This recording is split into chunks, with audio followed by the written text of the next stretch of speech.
আমার বাচ্চারা আমি একবার দেখছি, শুধু এয়ারপোর্টে আসি একবার ধরছি।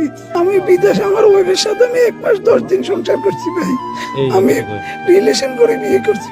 একটা মানুষ কতটা ভেঙে পড়লে তার কণ্ঠ এমন কাঁপতে পারে, কিভাবে বলে আমার ফ্যামিলির কেউ বেঁচে নাই, আমার ছোট বাচ্চাটারে শুধু একবার দেখেছি এয়ারপোর্টে। কান্না চেপে রাখতে পারছেন না প্রবাসী বাহার, ভাঙ্গা গলায় বলছেন আমি প্রেম করে বিয়ে করছি, ওয়াইফরে অনেক ভালোবাসতাম, সংসার করেছি মাত্র 1 মাস 10 দিন।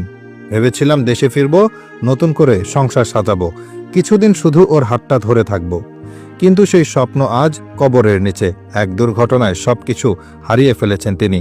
হারিয়েছেন তার মা, স্ত্রী, মেয়ে, হারিয়েছেন বাঁচার ইচ্ছা।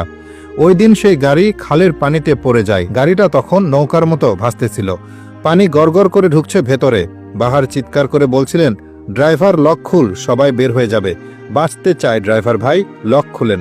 কিন্তু ড্রাইভার কি করলো? সে নিজে জানালা দিয়ে পালাই কিন্তু লক খুলে দেয় না। ভেতরে থাকা মানুষগুলো তখন তীব্র আতঙ্কে চিৎকার করছে বাঁচান বাঁচান। একটা লক খুললেই হয়তো সবাই বাঁচতে পারত, কিন্তু ড্রাইভারের সে একটুখানি দায়িত্ববোধ তা ছিল না। বাহার বলেন আমি জানালা ভেঙে কোনো রকমে বের হয়েছি, কিন্তু মা, ওয়াইফ, ছোট মেয়ে ওরা বের হতে পারে নাই, ওরা গাড়ির ভেতরেই শেষ হয়েছে। এই কথাটা বলতে বলতে সে একবার চোখে হাত রাখেন, আবার চুপ করে যান। তারপর কাপা গলায় বলেন আমি এখন কারে নিয়ে বাঁচুম, কেউ তো রইল না, আমি তো শুধু চাইছিলাম মায়ের মুখটা দেখি, মেয়েটার হাতটা ধরি, এখন কবর ছাড়া কিছুই নাই। আজকের এই ভিডিও শুধু একটি দুর্ঘটনার গল্প না, এটা হাজারো প্রবাসীর বাস্তবতা, যাদের স্বপ্নগুলো এক নিমিষেই ছিন্ন ভিন্ন হয়ে যায়।